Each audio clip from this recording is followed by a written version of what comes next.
사랑하는 성도 여러분, 우리는 이전에 없었던 혹독한 여름을 보내고 있습니다.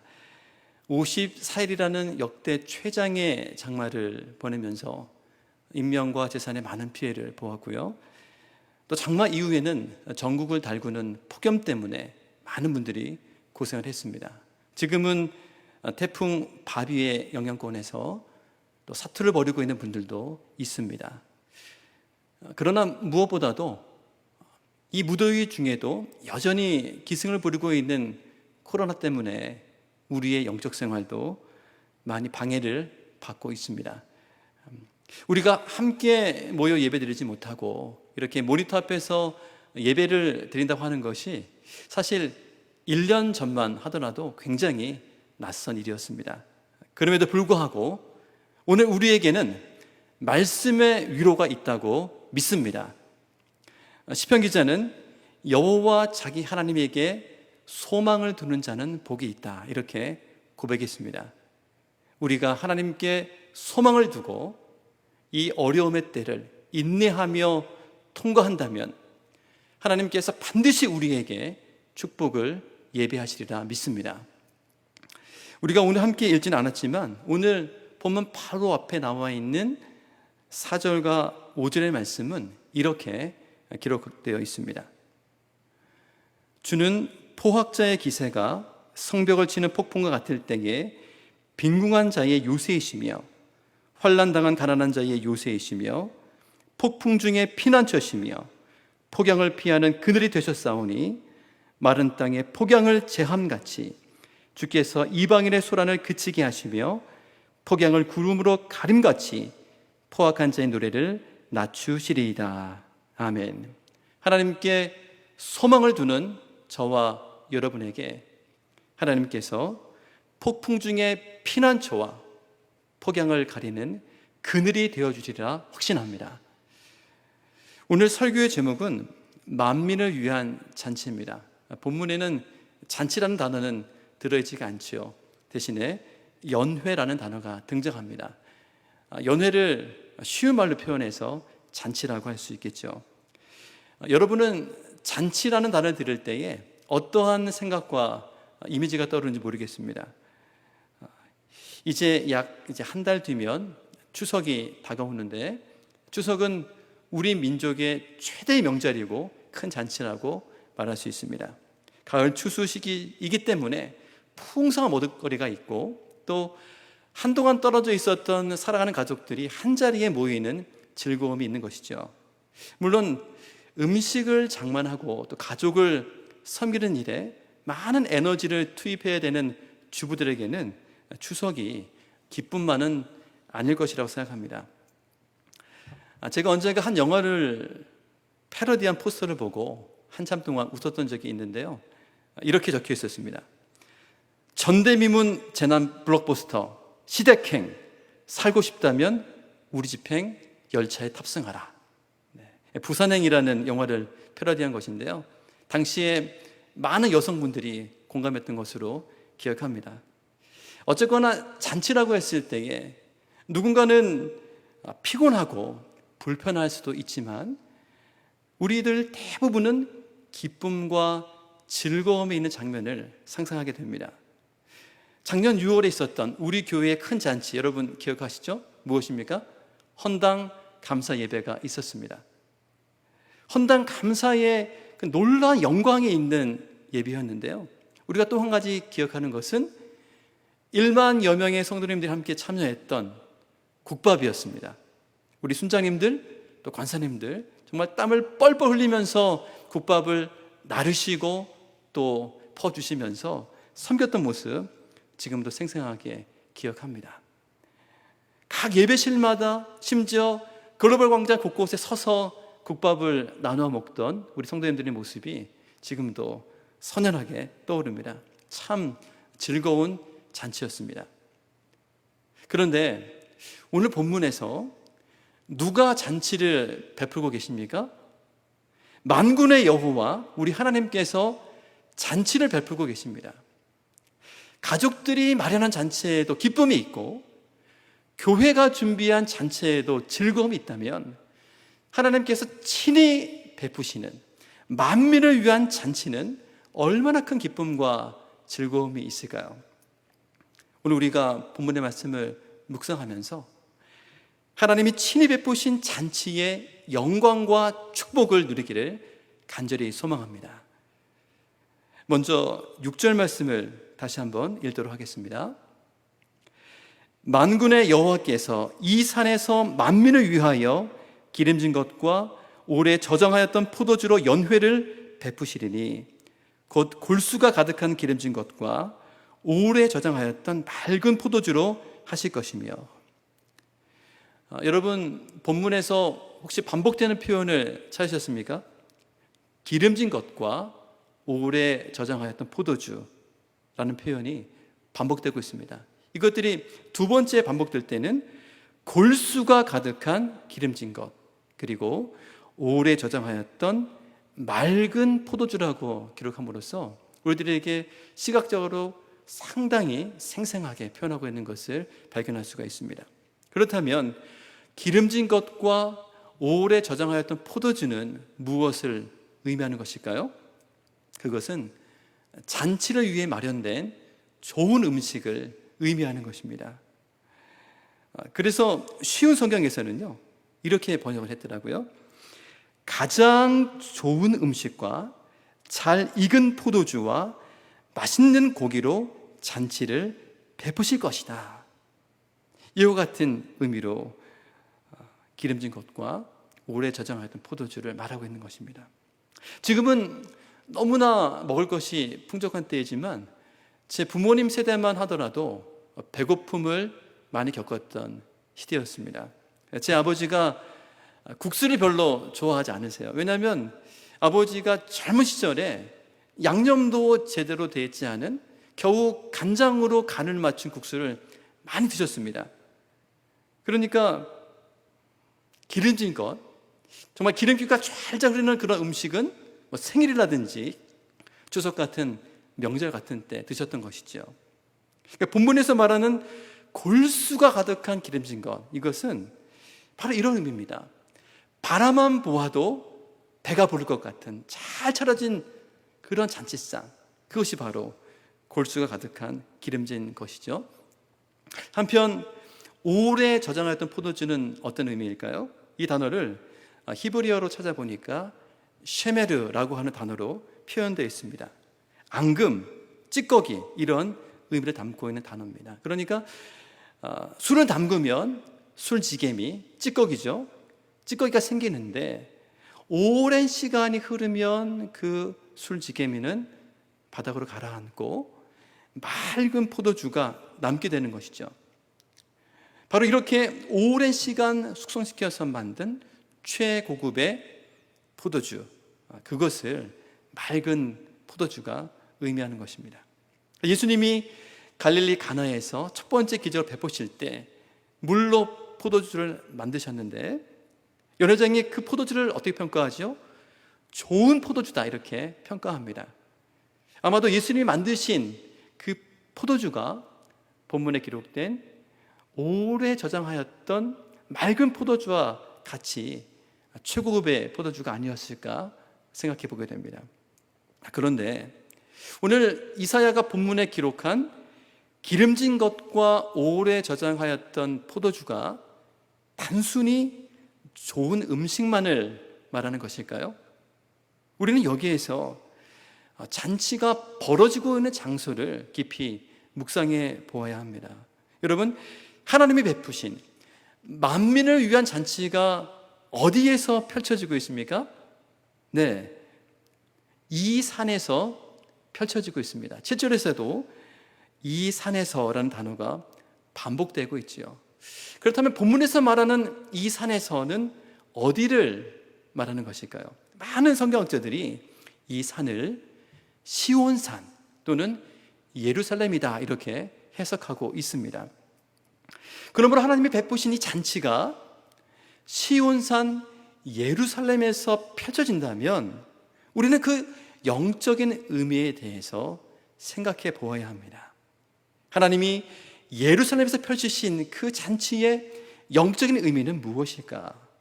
우리는 여기에서 요한복음에 기록된 예수님의 말씀을 주목해 보아야 합니다.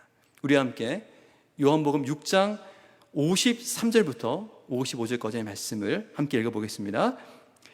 예수께서 이르시되 내가 진실로 진실로 너희에게 이르노니 인자의 살을 먹지 아니하고 인자의 피를 마시지 아니하면 너희 속에 생명이 없느니라. 내 살을 먹고 내 피를 마시는 자는 영생을 가졌고 마지막 날에 내가 그를 다시 살리리니 내 살은 참된 양식이요 내 피는 참된 음료로다. 아멘. 예수님께서 오병이어 기적을 베푸신 이후에 많은 무리들이 예수님을 따랐습니다. 그때 예수님이 그들에게 뭐라고 말씀하시냐면 썩을 양식을 위하여 일하지 말고 영생하도록 있는 양식을 위하여 하라, 이렇게 말씀하시죠. 그리고 자신을 가리켜 생명의 떡이라고 말씀하신 이후에 사람이 이 떡을 먹으면 영생하리라. 내가 줄 떡은 곧 세상의 생명을 위한 내 살이니라, 이렇게 말씀하십니다. 그러니까 유대인들이 서로 다투면서 이야기합니다. 이 사람이 능히 자기 살을 우리에게 주어 어떻게 먹게 하겠느냐, 이렇게 말하는 것이죠. 마치 니고데모가 예수님께서 거듭남에 대해 말씀하실 때 전혀 이해하지 못했던 것처럼 그렇게 유대인들이 이해하지 못하고 있습니다. 이때 예수님이 선포하신 말씀이 우리가 방금 읽은 요한복음 6장 53절부터 55절까지의 말씀입니다. 이 말씀의 핵심이 무엇일까요? 실제로 우리가 예수님의 살을 먹고 그 피를 마신다는 것이 아니라 예수님께서 골고다 언덕 십자가에서 우리를 대신하여 그 몸을 찢으시고 그 피를 흘리셨다는 사실을 믿는다는 의미인 것입니다. 하나님이 보내신 유일한 구원자 예수 그리스도, 그분을 믿는 것이 예수님의 살을 먹고 예수님의 피를 마신다는 의미인 것입니다. 그러면 예수님의 살을 먹고 그 피를 마시는 것, 예수님을 우리의 유일한 구원자로 고백하는 것이 왜 중요합니까? 이 사실을 믿는 자에게 영생이 보장되기 때문입니다. 따라서 오늘 이사야 본문에서 하나님이 베푸시는 잔치는 우리의 구원을 위해 하나님이 예수님을 이 땅에 보내셔서 예수님을 참된 양식과 참된 음료로 제공하신 영적인 잔치인 것입니다. 우리는 이미 이 잔치에 들어와 있는 줄로 믿습니다. 예수님을 하나님이 보내신 유일한 구원자로 믿는 자마다 이 영적 잔치의 주인공이 된 줄로 믿는 것입니다. 지금까지 우리는 6절 말씀을 중심으로 하나님이 시온산, 즉 예루살렘에서 베푸시는 잔치는 좋은 음식을 제공하는 자리인데, 영적으로 보면 예수님께서 유일한 구원자가 되셔서 그 몸과 피를 참된 양식과 음료로 주신 사건이라는 것을 생각해 보았습니다. 그렇다면 왜 하나님이 직접 이러한 잔치를 마련하셔야만 할까요? 우리와 함께 7절 말씀을 중심으로 생각해 보겠습니다. 저와 여러분이 7절 말씀을 합독하겠습니다. 또 이 산에서 모든 민족의 얼굴을 가린 가리개와 열방 위에 덮인 덮개를 제하시며, 이사야가 7절에서 매우 독특한 표현을 사용하고 있습니다. 가리개와 덮개라는 표현입니다. 말 그대로 가리개와 덮개는 무엇이 보이지 않도록 이렇게 덮어놓는 것이죠. 그런데 이사야가 본문에서 이 단어들을 사용할 때는 죽음을 상징하는 것이었습니다. 그래서 새 번역에서는 7절을 이렇게 번역하고 있습니다. 또 주님께서 이 산에서 모든 백성이 걸친 수의를 찢어서 벗기시고 모든 민족이 입은 수의를 벗겨서 없애실 것이다. 여러분, 수의는 무엇입니까? 죽은 사람에게 입히는 옷이지요. 장례를 치르면 염습 또는 염이라고 하는 절차를 갖게 되는데, 시신을 깨끗하게 씻긴 이후에 옷을 입히는, 수의를 입히는 절차입니다. 그리고 염을 마치면 시신을 관에 모시는 입관 절차가 진행이 되죠. 이 순간에 가족들이 함께 모여서 입관 예배를 드리기도 합니다. 저도 전임사역 초기에 성도님들 가정에 장례를 섬기면서 입관 절차에 동참했던 경험들이 있습니다. 고인에 대한 염이 끝나면 고인의 얼굴말을 개방한 채로 입관 예배를 드리죠. 예배를 마치면 가족들이 고인의 그 마지막 얼굴을 보면서 마지막 인사를 나눕니다. 어떤 분은 고인의 얼굴을 만지면서 인사를 하기도 하죠. 이렇게 유가족들의 인사가 마쳐지면 고인의 얼굴을 천으로 덮고 결박을 합니다. 그러니까 본문에서 이사야가 말하는 얼굴을 가린 가리개와 열방 위에 덮인 덮개는 시신을 덮고 있는 수의를 가리키는 표현입니다. 다시 말해서 모든 민족과 열방이 죽음의 상태에 있다는 것입니다. 이것이 바로 하나님이 만민을 위한 잔치를 친히 직접 베푸셔야만 하는 이유가 되는 것이죠. 영적인 죽음의 상태에 빠져서 영원한 죽음을 기다리고 있는 우리들을 하나님께서 불쌍히 여기셔서 수위와 같이 우리를 덮고 있는 죄와 사망의 권세를 깨뜨리고 제거하기 위해서 하나님께서 직접 만민을 위한 잔치를 베푸시는 것입니다. 그렇다면 우리가 어떻게 우리의 얼굴을 덮고 있는 덮개와 가리개를 제거할 수 있을까요? 여기서 우리는 사도 바울의 통찰을 눈여겨보아야 합니다. 고린도후서 3장 16절과 17절의 말씀을 보도록 하겠습니다. 그러나 언제든지 주께로 돌아가면 그 수건이 벗겨지리라. 주는 영이시니 주의 영이 계신 곳에는 자유가 있느니라. 아멘. 우리가 주님께로 돌아가면 우리 얼굴을 덮고 있는 수건이 벗겨지는 것입니다. 주님께서 우리 가운데 임재하시면 사망의 권세가 물러가는 것입니다. 자유가 선포되는 것입니다. 다른 목사님께서 스가랴 강해서기를 통해서 늘 우리들에게 강조해 주는 것처럼 돌아오면 회복된다. 바로 이것입니다. 바로 이것이 복음의 능력이요 하나님의 은혜인 것입니다. 리 스트로베리의 지은 은혜, 하나님의 은혜라고 하는 책이 있습니다. 이 책을 보면 앤드류라고 하는 사람의 이야기가 등장하는데요. 앤드류의 아버지 루이스는 빌리 그레엄 목사님의 통역자로서 섬기다가 나중에 유명한 전도자로 쓰임받았던 인물이었습니다. 그러나 그의 아들 앤드류는 술과 마약과 여자에 빠져서 허송세월을 했었습니다. 심지어 사탄의 추종자다 이런 말까지 들었습니다. 그러던 중 앤드류는 아버지의 초청을 받고 자메이카에서 열린 전도 집회에서 자신을 그리스도께 드리기로 결단합니다. 하지만 채 한 달이 지나지 못해서 다시 예전의 생활로 돌아갔습니다. 그러다가 수개월 후에 다시 자메이카를 방문한 앤드류는 스티브라고 하는 친구의 권면을 받고 수양야에 참석하게 됩니다. 이때 앤드류가 이렇게 기도합니다. 하나님, 주님께 가지 못하도록 저를 막는 게 무엇입니까? 그러자 하나님은 앤드류의 모든 죄악된 모습들을 보여주셨고 앤드류는 그 모든 죄를 자복하고 회복을 경험합니다. 이 책에서 앤드류가 다음과 같이 고백합니다. 하나님이 제 영혼에 찰칵 불을 켜신 것 같더군요. 놀라운 안도감을 느꼈습니다. 저를 옥죄던 모든 것에서 완전히 해방된 느낌이었죠. 회개는 반항아가 하나님께 나아가는 유일한 길입니다.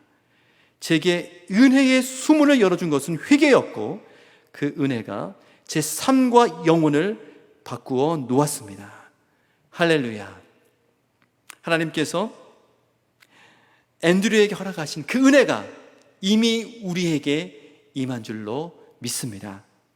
앤드류의 얼굴에 가렸던 모든 죄악의 덮개를 제거하신 하나님께서 주님께로 돌아가 회개하며 회복을 간구하는 우리에게 참된 자유를 선포하시리라 확신합니다.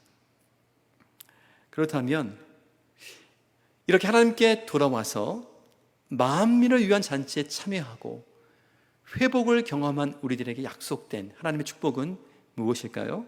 우리와 함께 8절 말씀을 중심으로 살펴보도록 하겠습니다. 다 같이 8절 말씀을 읽겠습니다.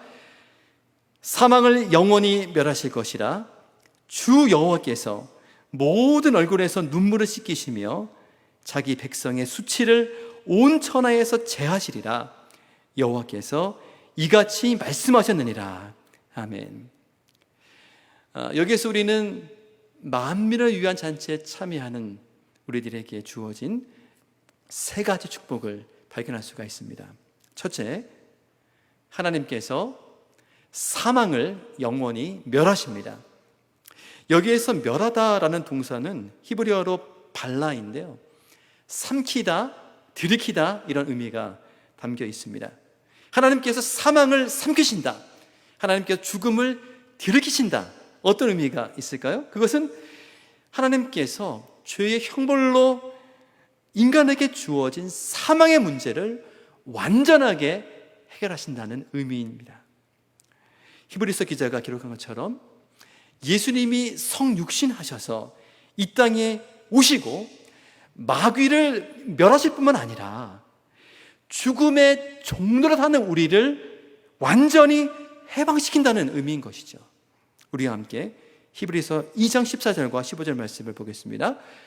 자녀들은 혈과 육에 속하였음에 그도 또한 같은 모양으로 혈과 육을 함께 지니심은 죽음을 통하여 죽음의 세력을 잡은 자, 곧 마귀를 멸하시며 또 죽기를 무서워함으로 한평생 매여 종노를 하는 모든 자들을 놓아주려 하심이니. 아멘. 그래서 바울은 고린도전서에서 사망한 너의 쏘는 것이 어디 있느냐, 너의 승리가 어디 있느냐 이렇게 외치고 있는 것이죠. 이와 같이 만민을 위한 잔치에 참여하는 자들에게는 죄와 사망의 문제가 완전히 해결되는 축복이 약속되어 있습니다. 둘째, 하나님께서 우리의 눈물을 씻겨 주십니다. 공동 번역이나 쉬운 성경에서는 눈물을 닦아주신다 이렇게 표현되어 있습니다. 이것이 조금 더 우리에게 정서적으로 다가오는 표현인 것 같습니다.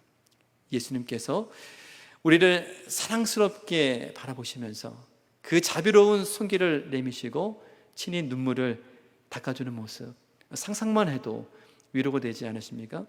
사도 요한은 요한계시록 21장에서 새 예루살렘이 하늘에서 내려오는 모습을 단장한 신부라고 묘사하고 하나님이 사람들과 함께 계신다는 사실을 반복적으로 강조합니다.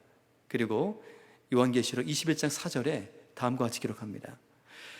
모든 눈물을 그 눈에서 닦아주시니 다시는 사망이 없고 애통하는 것이나 곡하는 것이나 아픈 것이 다시 있지 아니하리니 처음 것들이 다 지나갔음이러라. 사실 이 말씀은 장례를 인도할 때 유가족들을 위로하는 말씀으로 많이 인용하는 구절입니다만, 우리 예수님을 믿는 사람들은 날마다 종말론적인 자세로 살았기 때문에 이 말씀이 항상 우리에게 위로가 된다고 믿습니다. 지금 우리 가운데 눈물을 흘리고 있는 분들은 과연 누구일까요?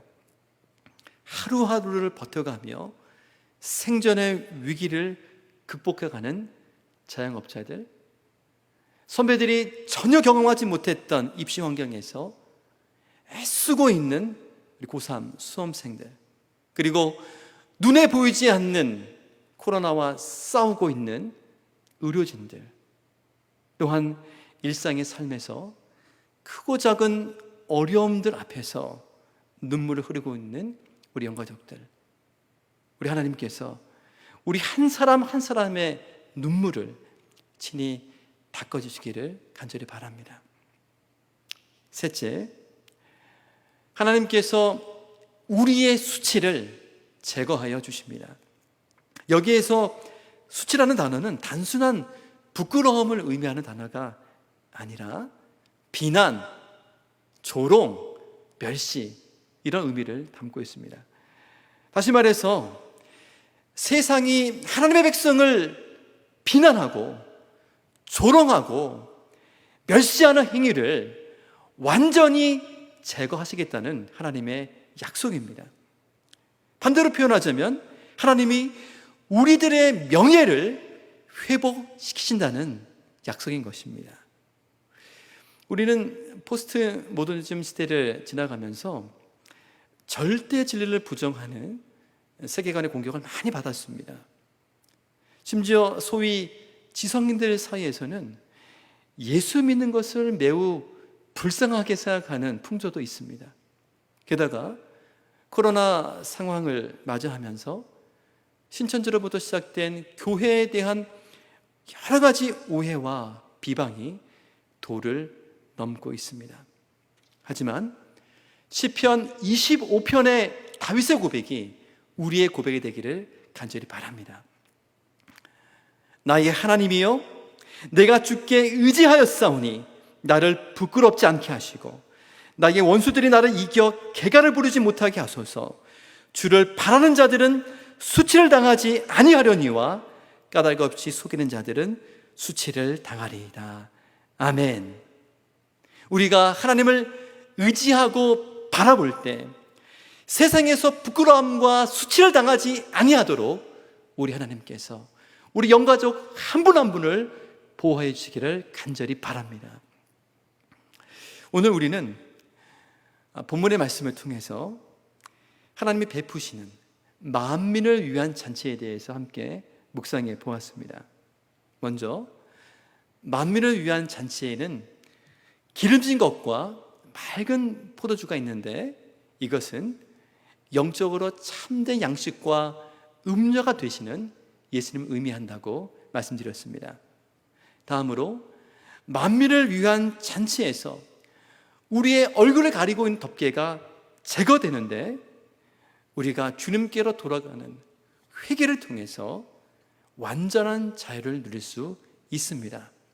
마지막으로 만민을 위한 잔치에 참여하는 자들에게는 죄와 사망이 완전히 해결되고 모든 눈물을 닦아주시며 수치를 제거해 주시는 하나님의 축복의 약속들이 보장되어 있습니다. 그런데 여기에서 우리가 한 가지 더 묵상하고 결단할 것이 있습니다.